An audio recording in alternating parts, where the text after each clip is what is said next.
So I vividly remember the moment when I gained sneaky distance, and it happened when I was a junior golfer. And these sort of things tend to happen when you're a junior golfer, and for good golfers, they'll tend to remember discovering most of the things when they are a junior. And the main reason for this is because when you're a junior golfer, you spend probably more time messing around than you do trying to practice in an orthodox fashion. Messing around is a great way to learn new skills. In fact, if you don't mess around, you won't learn new skills. And that's why when I have students that come through that door and also that reach out for help online, I'm offering them new experiences. And I'm getting them to question their narrative. So normally most golfers tend to hit the golf ball this way. Club head is slowing down at impact. So I remember when I was a junior golfer, what happens when you're a junior golfer is you tend to play in the abilities of your golfer rather than age range. And I remember there was this young golfer who was really good, obviously for his age, and we were on the range before a round of golf, and I wanted to have a go with one of his clubs because they were little clubs and it would be funny, right? We all having a laugh and a joke, and I absolutely flushed it. Well, actually saying that, I probably didn't to start off with, but then I did. And the reason why is because after a couple of mishits, I realised, well, look, I need to get lower, okay? So it encourages me to drop my shoulder down and pivot a little bit better through the ball.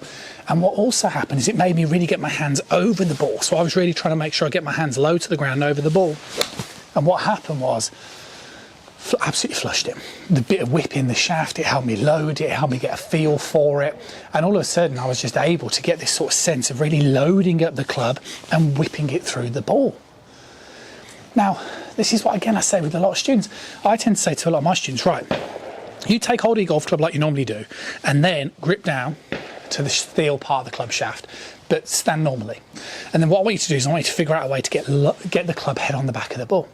And what it does is it brings into question, because they can't do this, because that's, you would miss the ball. So it forces you to get the right shoulder down, forces you to get lower in towards the ball.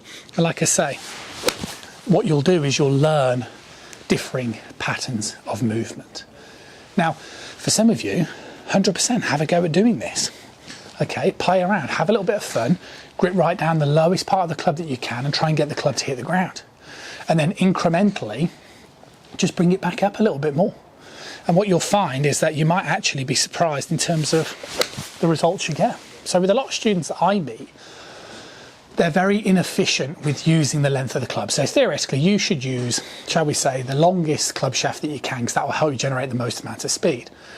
Now, the problem is if you're not very efficient, then what you'd also find is that you can actually reduce club head speed, probably reduce down the length. And if it improves your technique, you'll gain distance. And that's what I'm trying to say. So if you're somebody who is stuck in a bit of a rut, you're looking for a little bit of sneaky distance, a little bit of a new discovery, then play around a little bit more. Don't try and do things so mundane and in order. Have a little bit of a go at gripping down the club. Concentrate on getting your hands over the ball, because this is the whip here. But getting the shoulder down encourages more chest turns. See what I'm doing here? Now I'm really whipping it through, okay? And that's the power move. This is the thing that you want to be doing, like that, not this type of motion here. That's the thing that I see with most students. This type of casting shoulder up move. One, you'll never hit the ball doing this type of drill. And two, you're certainly never going to whip it through.